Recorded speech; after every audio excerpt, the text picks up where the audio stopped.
자, 오늘은 요청이 있었던 수원 고2 1학기 중간고사 대비 기출문제 보러 가보겠습니다. 제 생각에 여러분한테 도움될 문제들만 골라서 말씀드리겠습니다. 3번 문제는 이제 틀리는 학생은 없는데 시간적으로 어디까지 여러분이 숙달을 해야 되냐에 대해 말씀을 드릴게요. 어떤 각도를 봤을 때 이 라디안과 60분법 이 정말 자유롭게 넘나들 정도로 익숙한 거는 이 왼쪽에 60분법이죠. 수원을 처음 배운 학생이라면 이 호도법, 이 빨간색이 이제 익숙하지가 않죠. 자, 요것들이 딱 봤을 때 자연스럽게, 야, 예를 들어 6분의 파이를 봤을 때 마치 30도로 연관시키는 이 과정이 따로 시간이 들지 않을 정도로 체화를 하셔야 합니다. 이 문제를 봤을 때 1번 5, 2번 5, 3번 이상하다. 6분의 5파이네. 4번 5, 5번 5 이렇게 넘어갈 수 있게 여러분이 체화를 하셔야 된다는 거예요. 자, 그럼 이제 이런 거 이렇게 질문하시는 분 있을 수 있어요. 쌤, 이거 그러면 90도는 2분의 파이다. 이런 걸 다 외워야 하나요? 아니죠. 그게 아니라 체화를 하셔야 됩니다. 60도는 180도의 3분의 1이죠. 그러면 3분의 파이죠. 이런 걸 못하는 사람은 없어요. 대신 이런 걸 많이 해서 체화가 된 사람은 많지 않겠죠. 즉, 여러분 처음에 이 3번 볼 때 150도는 180도의 6분의 5죠. 6분의 5파이다. 이런 과정들을 많이 해서 체화를 할 수 있게 많은 연습을 해주셨으면 좋겠습니다. 4번 문제는 정의를 이용하는 게 가장 빠릅니다. 지금 OP의 길이, 반지름 길이 얼마죠? 6, 8, 10이죠. 피타고라스. 안 되시는 분들 위해서 한 번만 그림을 그려보겠습니다. 자, 여러분, 요 반지름 길이라는 게 요 OP 길이 말씀드리는 거예요. 사인 세타의 정의를 뭐라 배웠죠? R분의 Y로 배웠죠. 코사인 세타의 정의가 뭐였죠? R분의 X였죠. 탄젠트 세타의 정의가 뭐였죠? X분의 Y죠. 결국 정의를 알고 있으면 이 문제를 풀 때 5 곱하기 반지름 10이라는 것도 바로 알 수 있거든요. 자, 그래서 마이너스 10분의 6 더하기 3 곱하기 탄젠트가 X분의 Y니까 마이너스 8이라는 겁니다. 그래서 계산해주면 마이너스 7에 더하기 4니까 마이너스 3이 정답이겠네요. 기본의 정의를 이용해서 문제들을 빠르게 계산하고 넘어가는 겁니다. 자, 그 다음에 여러분 5번은 정말 쉬운 문제죠. b가 1인 건 여러분 당연히 알고, 그 다음에 여기서 주어진 정보, 즉 0,5라는 점을 대입해서 a를 구하게 되죠. y에 5를 대입하고 x에 0을 대입하는 거죠. 요게 플러스 1. 자, 따라서 4 넘기고 a는 마이너스 2다. 요렇게 푸는 거 여러분 다들 아실 텐데, 또 하나 제가 좀 말씀드리고 싶은 건 요 그래프적 의미예요. 평행이동, 원래 2분의 1 x 플러스 b. 자, 요 그래프, 요 초록색 그래프를 현재 b가 1인 상태에서 요렇게 가정을 해볼게요. 요 그래프를 봤을 때 여기 길이가 현재 지금 4인 게 보이거든요. x축으로 과연 a만큼 평행이동 할 건데, 이게 지금 그림이 좀 안 예쁜데, 이게 얼마만큼 평행이동을 해야 a는 전부 동일하겠죠.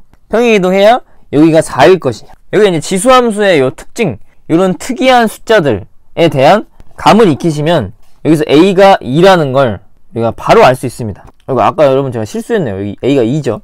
여러분 이런 것도 지금 방금 지금 살짝 느낀 건데, 이런 거 저도 참 실수하는 거 보면, 여러분 아까 a를 제가 마이너스 2라 했으면 정답 1번하고 틀렸겠네요. 자, 이래서 여러분 검토, 이런 여러가지 풀이에 대한 검토가 또 중요한 겁니다. 그리고 또 하나, 기하학적으로 해석하면 요 a만큼 평행이동한 게 이건 오른쪽으로 가는 거니까 a가 양수라는 이런 해석까지 하고 나면, 아까 예를 들어 계산할 때 마이너스 2라고 실수를 했을 때도 뭔가 이상함을 느끼고 고칠 수 있다는 겁니다. 즉 실수할 확률을 줄이는 과정, 기하학적 해석도 하면 좋다는 거죠. 왜 오른쪽으로 2냐 라고 생각하시는 분을 위해서 한 번만 설명해 드릴게요. 자, 우리가 2분의 1 x보다는 2의 x가 해석하기 쉽거든요. 여기 0,1 지나죠. 자, 여기서 x가 1일 때 y는 1만큼 증가하죠. 자, 또 하나, x가 2 증가하면 y는 4 증가하죠. x가 3 증가하면 y 값은 8이 증가합니다. 자, 그리고 여러분 이렇게 정확히 떨어지는 값들을 문제에서 낼 수밖에 없어요. 왜? 안 그러면 로그를 계산해야 되거든요. 예를 들어 여기 문제가 만약에 9라고 나왔다면 저는 a가 3인 걸 바로 알 수 있다는 거예요. 왜 그럴까요? 여기 길이가 8이죠. 자, 그러면 a만큼 평행이동한 게 3이 될 수밖에 없다. 지금 그림이 좀 이상한데, 자연수만큼의 비율 관계를 익히시고 있다면 여러분이 실제로 우리 수능 풀 때도 도움이 많이 되실 겁니다. 자, 그래서 정답은 5번이 되겠네요. 7번도 문제에 대한 해석이 안 되면 여러분이 두근의 합과 곱을 이용해서 이거를 푸는 게 일반적이거든요. 두근의 합 9분의 3, 두근의 곱 마이너스 9분의 4. 자, 여기서 어떻게 구하죠? 자, 여기서도 이제 제가 더 이상 쓰기 귀찮아서 제 꿀팁을 하나 말씀드리면, 이 사인 세타, 코사인 세타도 전부 다 끌고 다니는 게 아니라 이런 식으로 간단하게 치환해서 끌고 다니는 겁니다. 요거는 막상 저희 반 학생도 안 하는 친구들이 있더라고요. 그래서 어제도 제가 학생한테 말해줬는데 이런 식으로 간단하게 끌고 다니는 겁니다. 그래서 요걸 이용해서 자, 계산 한 번만 해볼까요? 9분의 1이고, 자, 따라서 사인 마이너스 코사인이 3분의 루트 17. 왜? 양수니까. 사인이 코사인보다 크다 했기 때문에 5번이 된다는 걸 알 수 있죠. 자, 근데 여러분 여기서 이 문제를 잘 보면 두근이 사인 코사인일 때 사인 마이너스 코사인이라는 건 큰 근에서 작은 근을 뺀 거죠. 자, 결국 뭐다? 두근에 우리가 이렇게 해석까지 할 수 있다면 우리가 뭘 쓸 수 있죠? 두근의 차이, 절대값 a분의 루트 d를 쓰는 게 좀 더 빠르겠죠. 요것도 사실 저 학창시절에는 제가 안 해오던 공식인데 알고 있으면 유용하게 쓸 수 있습니다. 그래서 계산해주면 절대값 a분의 루트 b제곱 마이너스 4ac. 여러분 요것도 제가 좀 계산의 꿀팁을 말씀드려야겠네요. b제곱 9 마이너스 4ac 9 곱하기 16. 자, 여기서도 9 곱하기 16을 계산을 직접 하는 게 아니라 9로 묶는 거예요. 9로 묶으면서 1 더하기 16, 즉 17이 나오죠. 따라서 3분의 루트 17이다. 이렇게 이런 것도 계산 과정을 좀 빨리 하는 방법입니다. 그래서 문제를 풀 때 그냥 냅다 근과 계수관계 써서 푸는 것도 좋지만 이렇게 해석을 해서 풀면 빨리 풀 수 있다. 또 이런 거 사소하지만 계산할 때 9 곱하기 16을 계산하는 게 아니라 마치 인수분해 하듯이 공통인수를 묶어내서 계산을 좀 더 빨리 해라. 또 왜 묶었을까요? 이 9가 루트 밖으로 빨리 나오니까 이런 것도 계산을 많이 하면서 여러분 익히시면 되겠습니다. 8번도 참 중요하죠. 8번 중요한 문제인데, 실수 a의 n제곱근에 대한 설명 중 옳은 것은 n이 2 이상의 자연수라고 했습니다. n이 짝수일 때 a가 음수면 a가 n제곱근 중에 실수인 것, 막 요런 거 있잖아요. a가 양수일 때, 0일 때, 음수일 때, n이 짝일 때, 뭐 요런 식으로 우리가 표로 막 외우잖아요. 이런 거를 그럼 외워서 이걸 문제에 적용시키는 게 좋을까? 수학할 때 외우는 거 아니라 했죠. 자, 이해하는 겁니다. 이해. 자, 기억 같은 거 풀 때 이렇게 그냥 n, a 이런 문자들이 막 나오면 저희가 해석하기 어려워요. 저희는 문자를 바로 해석하기 어려워합니다. 자, 그럼 어떻게 하면 될까요? 가장 간단한, 이것도 어떻게 보면 아까 항등식, 일반성을 잃지 않고 문제를 풀 수가 있는 거죠. 자, a가 음수 마이너스 1이고 n이 짝수 중에 가장 간단한 제곱근 중에 마이너스 1의 제곱근 뭐 있죠? 뿔마 i죠. 그럼 실수인 것은 벌써 틀렸죠. 양수 음수가 없다. 여러분 얘네를 결국 마이너스 7에 6제곱근 해도 답이 달라지면 안 되겠죠. 그리고 기억은 뭐 벌써 저희가 발레를 찾았기 때문에 틀린 거죠. 자, 여러분이 이렇게 배웠다는 건 이미 일반화가 돼 있다는 거예요. 모든 a가 양수고 n이 짝수일 때 어떤 특정한 성질이 있다. 이해되죠? 그러니까 이런 문제를 빨리 풀 때는 가장 간단한 예시를 들어보면서 푸는 겁니다. 니은 n이 홀수일 때 a의 n제곱근 중 실수인 것은 하나이다. 가장 간단한 거 뭐 있죠?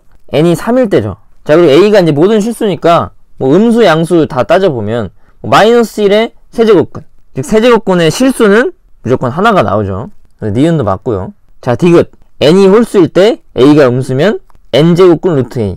이것도 뭐 끝났죠. 세제곱근 루트 마이너스 1 음수 맞다 이겁니다. 자, 이렇게 4번 찍고 지금 이 문제 풀 때 펜을 쓸 게 없어요. 이거 제가 지금 여러분한테 예시 들어드리려고 이렇게 썼지만 머릿속에 이 사고 과정만으로 기억땡, 니은, 디귿, 오 하고 넘어가는 그런 문제입니다. 그러니까 여러분이 평소에 n제곱근 있죠. 거듭 제곱근에 대해 얼마나 깊이 생각해 봤냐. 이거 제가 늘 말씀드렸죠. 어떤 문제에 대해 얼마나 오래 고민해 봤냐가 결국 문제 풀 때 시간의 자유를 가져다 주는 겁니다. 18번 문제는 제가 개인적으로 요 니은의 요거 때문에 상당히 좀 싫어하는 문제입니다. 저는 아직도 이 발상에 대한 이 논리적 근거, 이 문제를 풀 때 저는 이 발상이 좀 상당히 부자연스럽다고 아직도 느끼거든요. 요거는 2020년 10월 나형 21번 문제의 변형 문제거든요. 요거 궁금하시면 한번 찾아서 공부를 해보세요. 그러니까 이 문제가 진짜 짜증나는 게 2의 세제곱근 루트 2와 3의 대소관계를 비교해야 되는 문제거든요.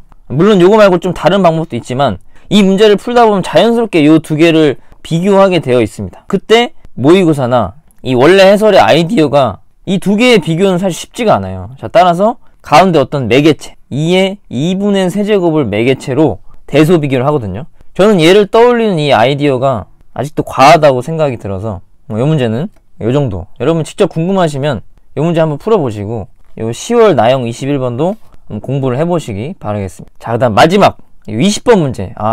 여러분 저는 요 20번 문제 오답률 정말 높을 거라고 생각하거든요. 거의 뭐 요거 18번 못지않게 요 20번 여러분이 한번 풀어보세요. 함정에 빠지지 않는 가장 1등급들의 습관이 뭘까요? 이 정의 조건을 놓치지 않는 겁니다. 점수 올리는 거 하나 말씀드릴게요. 로그의 정의 조건을 여러분이 줄줄줄 읊을 수 있어야 되고, 그 다음에 왜 그런지, 왜 그렇게 정의 조건이 되는지까지 공부를 꼭 해보세요. 이거 알고 모르냐에 따라 제가 봐서 최소 수원에서 10점 이상 차이 날 겁니다. 예전에 배울 때도 그랬고 이렇게 외우고 있어요. 밑은 1이 아닌 양수, 진수는 양수. 왜 그런지는 여러분이 꼭 공부를 하시기 바랍니다. 이 문제를 여기 로그 부등식을 보자마자 이 정의 조건을 체크하냐 안 하냐가 이 문제의 1등급을 가르는 포인트라고 생각해요. 자, 왜냐하면 이걸 그냥 풀었을 때 우리가 fx가 gx보다 작은 부분을 고른다 라는 건 거의 모든 학생들이 알고 있어요. 로그 함수를 배웠다. 자, 그래서 이걸 처음 풀 때 틀리면 어떻게 틀리냐, f가 g보다 작은 부분은 그림상 이 부분이거든요. 마이너스 2랑 6이다. 근데 요거랑 같다고 했기 때문에 두근의 합 마이너스 a가 4다. 두근의 곱 b가 마이너스 10이다. 이렇게 해서 이제 틀리는 겁니다. 자, 우리가 뭘 놓쳤죠? 정의 조건. fx가 양수이면서 gx도 양수인 부분은 어딜까요? 바로 요 부분이죠. 전부 다 양수인. 그림에서 이것도 이거 잘 모르는 학생도 있는데, 이 양수라는 건 y값이 양수인 부분인 겁니다. 동시에 만족하는 건 요 부분이고, 또 이 부등식까지 만족하는, 즉 저희가 원하는 정답은 어디가 되죠? 이거 결국 4부터 6까지. 결론은 요게 저희가 원하는 해가 된다는 겁니다. 두근의 합 10이고 두근의 곱 24가 정답이 됩니다. 이것도 지금 잘 느낌이 안 오시는 분들은 요 고1 때 2차 부등식 조금 미흡한 거죠. 식이 이렇게 돼야 되기 때문에 A, B를 우리가 구할 수 있다는 겁니다. 오늘은 여기까지 저희 수원 기출문제 분석을 한번 짧게 해봤고요. 혹시 더 좋은 풀이나 좀 궁금하신 점 있으면 댓글로 남겨주시고, 다음에 또 더 좋은 영상으로 찾아뵙겠습니다. 도움이 되셨다면 구독, 좋아요 부탁드릴게요. 감사합니다.